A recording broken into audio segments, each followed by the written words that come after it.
Welcome back to the Great and Spacious Building. I'm your host, Dr. Wayne Denton. We are the channel that prefers the view from the balcony over the view from the pew. We like our history empirical, our sources primary, and our apologetics, well, we sort of treat those like we just had Thanksgiving here in the States, so sort of treat those the same way that I treat deviled eggs in the trash bin. Today we are starting a two-part deep dive into one of the most consequential and frankly paradoxical figures in modern Mormon history, Spencer W. Kimball. Now, usually when you hear the name Kimball, two things come to mind. One, the 1978 priesthood revelation, and two, The Miracle of Forgiveness, a book that has likely paid for the therapy bills of half the population of Utah County. But today we're putting a pin in the 1978 revelation.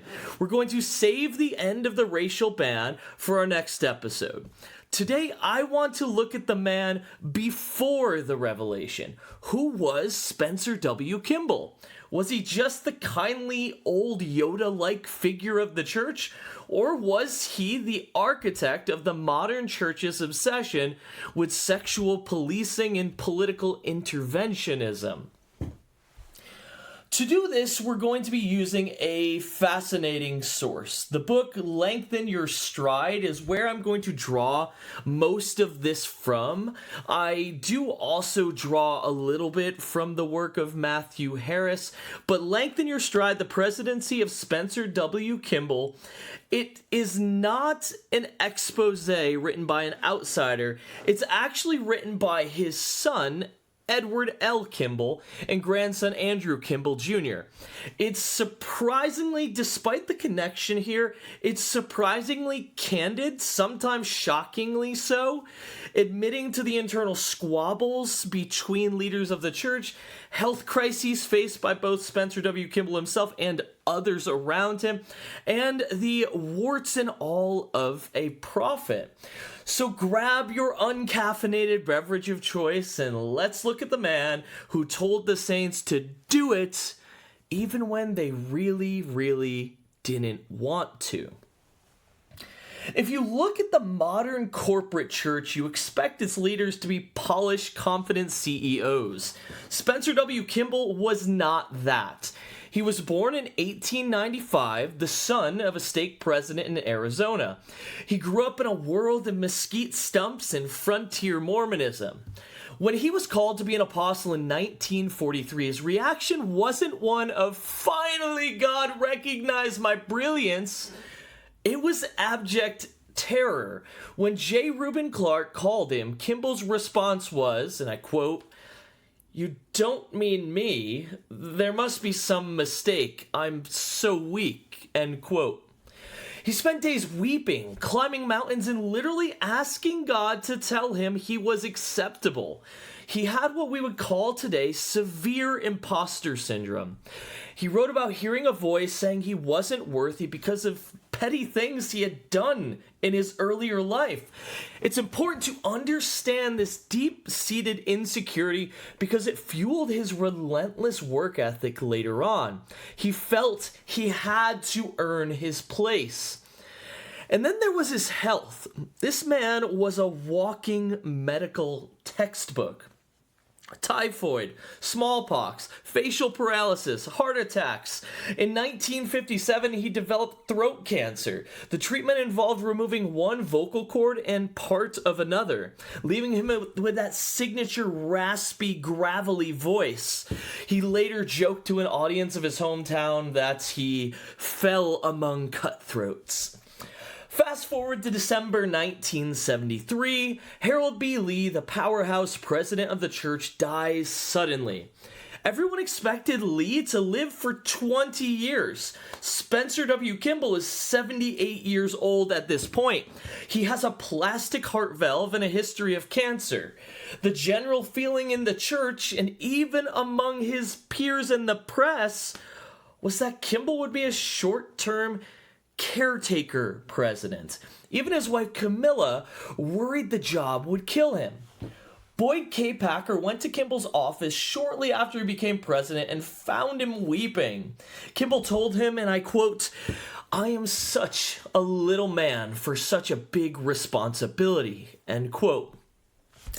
But as we know, the caretaker narrative was dead upon arrival. If you grew up Mormon in the 70s, 80s, or 90s, admittedly, I'm too young for that. I was born in 1991. You would know the book, The Miracle of Forgiveness. It was published in 1969 when Kimball was still an apostle, and he spent 10 years writing it during his summer vacations. Now, the apologists will tell you that this book is about the atonement. But let's be real. As I said, just like deviled eggs, apologist arguments are in the garbage here. This book is about sin, specifically sexual sin. Kimball admitted that the book was tougher than his in-person counseling because he felt members were rationalizing sin.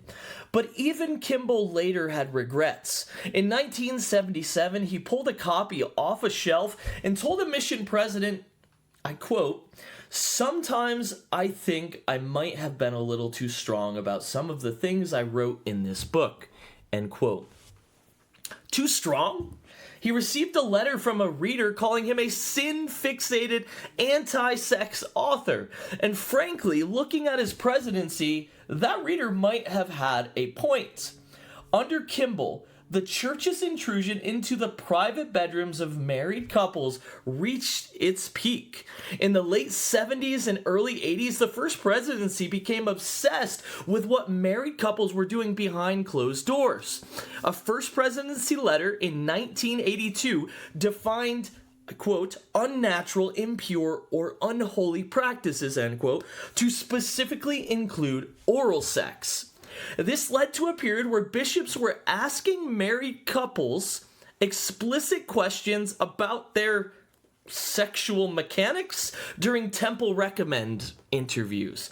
It caused such a backlash that a few months later, in October 1982, they had to issue another letter telling bishops to stop asking. It's a classic example of the leadership trying to enforce a rigid social conservatism and then realizing they had stepped onto a landmine. And then there's the issue of homosexuality. Kimball's view was binary and harsh. He taught that homosexuality was a perversion and an abomination. He believed it was curable. If you just prayed hard enough and exercised enough faith, you could fix it. He told those who claimed that it was incurable that they simply had not tried hard enough. This isn't just theological disagreement, this is psychological damage. The source text notes that where Kimball had empathy for those struggling, he viewed the failure to change orientation as a moral shortcoming. Under his watch, BYU security and the Honor Council were aggressively hunting down and expelling gay students. We're talking about an era where the church's political capital was spent fighting the unisex society they feared would result from the Equal Rights Amendment. The church was heavily involved in politicking at this point in time. Speaking of the ERA, now let's continue this political discussion. The apologists that address these issues love to claim that the church is politically neutral, but the Kimball years show us the man behind the curtain. In the 1970s, the Equal Rights Amendment was gaining steam. Initially, the church stayed out of it. But by 1976, the first presidency issued a formal statement opposing the ERA. Why? They feared it would stifle many God-given female instincts or feminine instincts and strike at the nuclear family. This wasn't just a statement, it was a mobilization. The church encouraged members to organize. In 1977, the International Women's Year Conference in Utah was swamped by 12,000 Mormon women who were recruited by their bishops and Relief Society leaders to show up and vote down every progressive proposal. It was a public relations disaster. It looked like a political machine crushing dissent. Political machines don't have a good history in America. And then there's one Sonia Johnson. She was the head of Mormons for ERA. She wasn't quiet about it either. She called the church leaders' attitude savage misogyny. She even hired a plane to fly a banner over Temple Square during General Conference that read, and I quote, "Mother in Heaven loves Mormons for ERA," end quote. Kimball refused to meet with her. His staff kept her at arm's length. Ultimately, she was excommunicated in 1979 for her advocacy for the ERA. The official reasons included disharmony and undermining the church. But let's be honest, she was excommunicated because she embarrassed the patriarchy in a very public manner.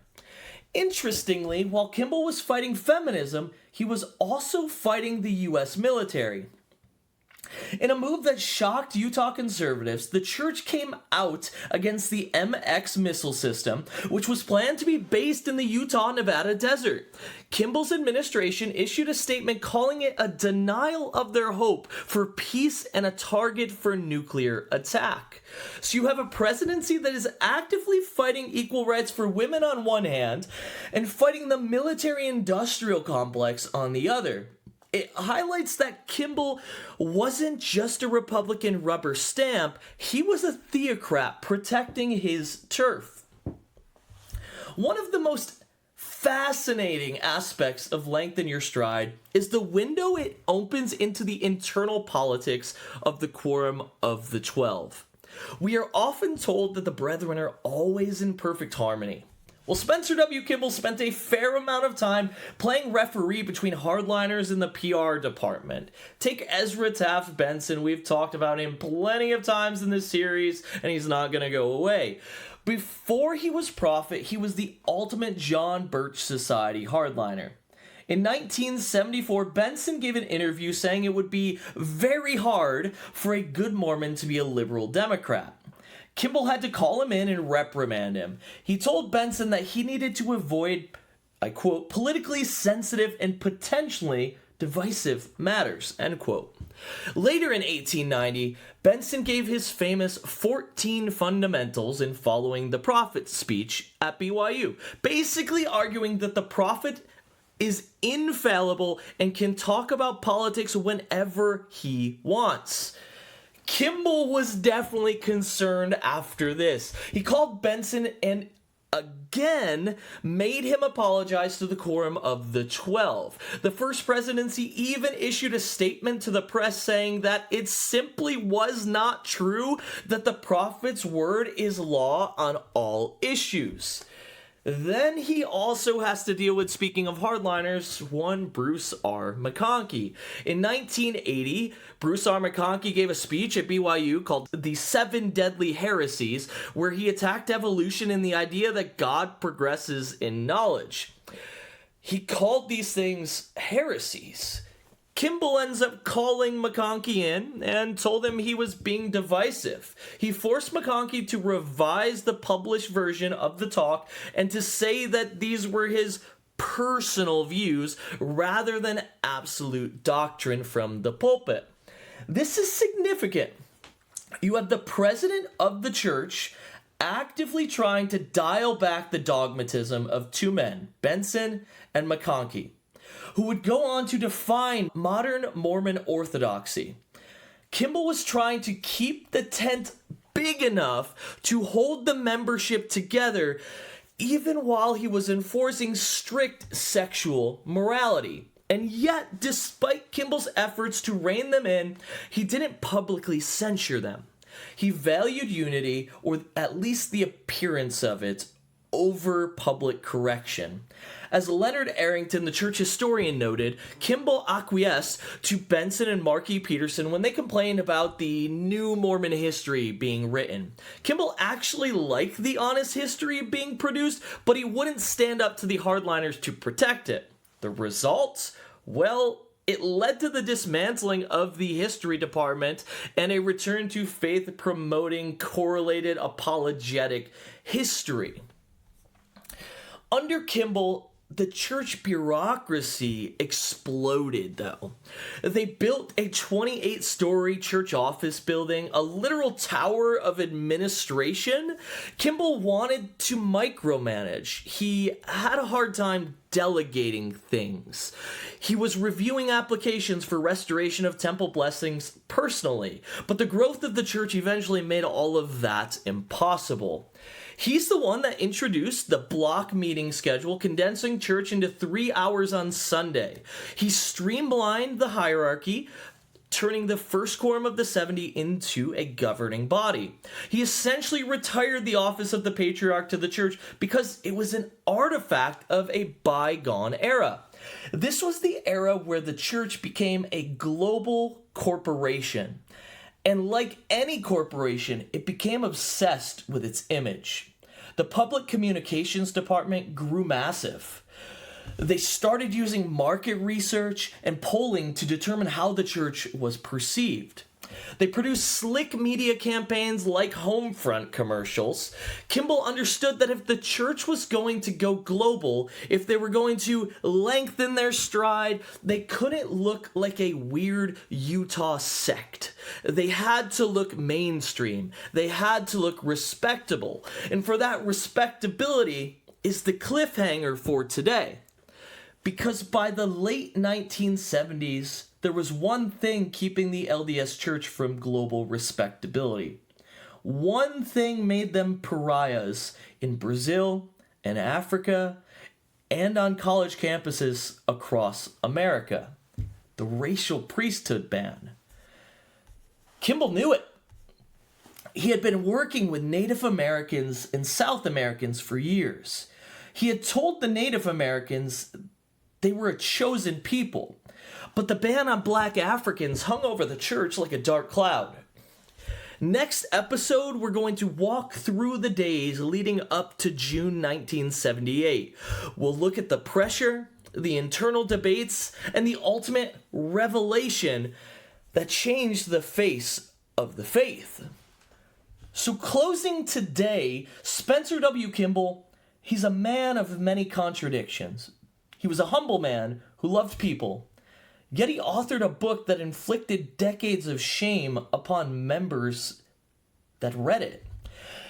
He was a man who wanted to open the church to the world, yet he presided over the excommunication of feminists. He tried to rein in the hardliners, but ultimately let them win the war over history and doctrine. He was the Yoda of the church, small, frail, but immensely powerful. And he set the stage for the modern correlated, PR-conscious church that we see today. If you like this deep dive, please like and subscribe. Check the description for the link to the source material. I'll put a link to the Lengthen Your Stride text. And remember, if the history doesn't match the Sunday school manual, it's probably because the manual was edited by the Correlation Committee. I'm Dr. Wayne Denton. Keep looking behind the curtain, and I'll see you all next week.